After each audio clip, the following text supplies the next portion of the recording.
So right now, to give you a real example of how to go about goal setting, Imogen is gonna walk us through the steps to designing an action plan. Absolutely. So I'm going to be coaching you, Safaa, through this exercise. Okay, I'm super excited.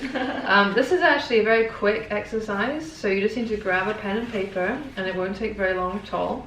I want you to draw a table with 4 columns, and the columns are going to be headed feelings is the first one, vision is the second one, habits is the third, and finally goals at the end. Now you might be thinking, why are the goals at the end? Aren't they the most important part? Mm-hmm.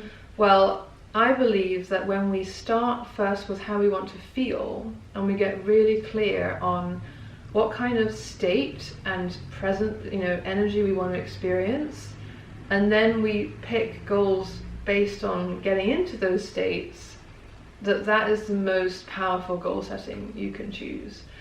We tend to externalize our goals. So when we're goal setting, we tend to think about, getting certain things, and we think, if I get this, then hopefully I might feel like this. If I, make this much money, then maybe finally I'll feel worthy or successful. Or if I get this award, then maybe I'm going to feel important and recognized. But the thing is that we don't actually have any guarantee that we'll feel that way when we get there. So if we start with feelings, I believe that we're more likely to actually arrive at feeling that way by picking a goal that way around. So to start, I'd like you to start just writing down how you want to feel in 2020. So maybe think about how you might want to feel day to day, how you might want to feel at work, even in your relationships, and maybe think about areas of your life that are not going so well at the moment. Think about what an ideal situation might feel like there. So as many feelings as possible? As many as you can, yeah. And I would encourage you, if you're doing this exercise live with us, if you get sort of 4 or 5 feelings out and you kind of stop there, is to really push through and keep drawing them out, because sometimes the first things that spring to mind maybe not necessarily belong to us. It might just be things that we're picking up. There's a lot of like, oh, I should feel this way, or I must feel this way, and actually it's continuing to draw out of the well is where we kind of get the inner depth. And I'd also encourage you, if you're continuing to draw out those feelings and some of them are making you feel a bit uncomfortable, of really, do I want to feel like that? That's really good. It's really good if you're feeling a bit disconnected from that feeling. Okay, so you've got your feelings. So you've got happy, energetic, calm, excited, needed, useful, loved, fit, and joyful. Okay, so now the next part of the exercise is to pick 3 of those, 3 focus words, which will be your 2020 vision. So these will now be your 3 big areas of focus for next year. Now they can either be 3 of the words you wrote down, or they can maybe be 3 new words that you feel do a great job of encompassing everything that you wrote in the first column. So what's coming out for you right now? Should I just start from there? Energetic. Joyful. Joyful. Okay, joyful, energetic, and useful. So you want to write those down in vision. Now, choosing our 3 words for the year is super powerful, because for a start, we've made a choice. Making a choice is the first part of the battle. And the second is that now we have a filter for everything else we do. So we now have a filter for decision making, we have a filter for our habits and our goals. If you know that you want to feel energetic, useful, and joyful, you can, every time you're making a decision, you can check with yourself and go, okay, if I do this, is it going to bring me towards those feelings or actually take me further away? It becomes this really powerful way to stay on track. Okay, so now we've got our vision. The next thing you're going to do is pick some habits that are going to help you get into that state every day. Now the reason I use the word habits and not say actions is that habits are a practice. They're something we do consistently. It's not a one and done. So this is really making a commitment to getting into this state every day. So start to think about maybe 1 or 2 habits for each word that could get you into feeling energetic, useful, joyful on a daily basis. Right. And when you say habits, is it something that I would do every single day? I mean, maybe not necessarily, but regularly. Consistency is key here. You might also want to think about this version of you who is energetic, useful and joyful. What kind of environment is she in? What kind of people is she surrounding herself with?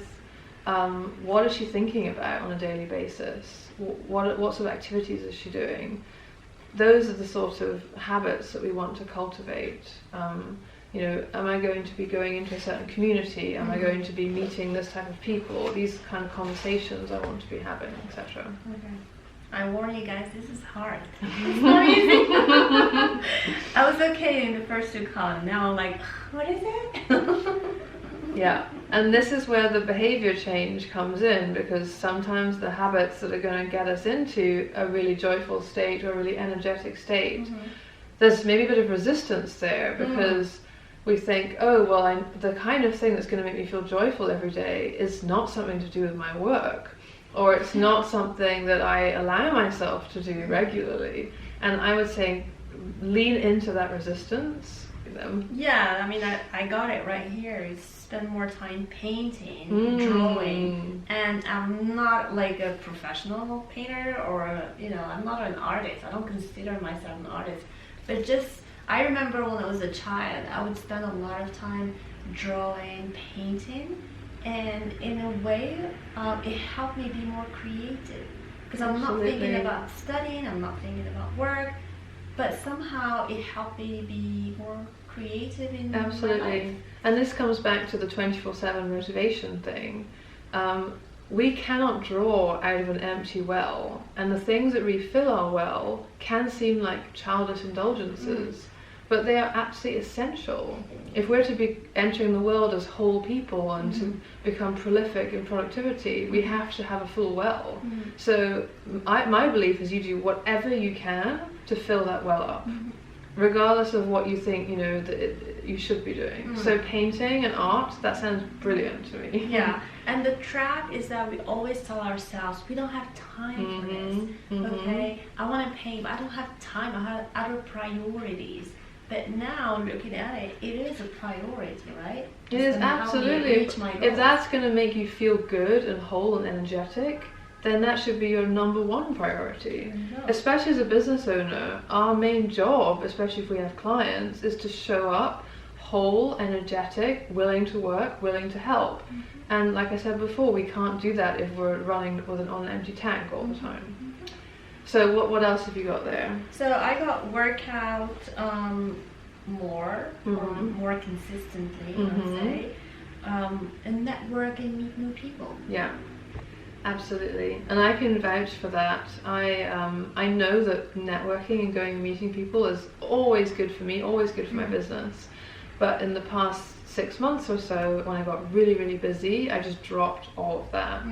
And I suddenly felt the effects. Not only did I feel so isolated and lonely, but my sales pipeline had dried up because I wasn't going out and connecting with people. And I was lacking new ideas in my business because I wasn't, bouncing ideas off with people in the industry. So that's a great one to have. And finally, joyful. What have you got for that? I just say play more. I don't know if you saw my recent post where I said probably next year I'm going to play more, because I've taken myself too seriously for too long. Yeah. And now I just want to I just want to have fun. Yeah. And I can guarantee that actually having fun is great for your business. I should probably do like Richard Branson, like how he does it so well, having fun while he makes great deals and big business deals and so on. Yeah, absolutely. Okay, that's brilliant. Yeah. Good. So well done. It's hard. Okay, so now finally we move towards goals. Now, the goals, I want you to imagine them as simply a way of measuring your progress on your habits, which will deliver on your vision. So there's two types of goals. There's what we call our SMART goals, which are specific, measurable, achievable, relevant, and timely. So these are the goals that are very focused on a result.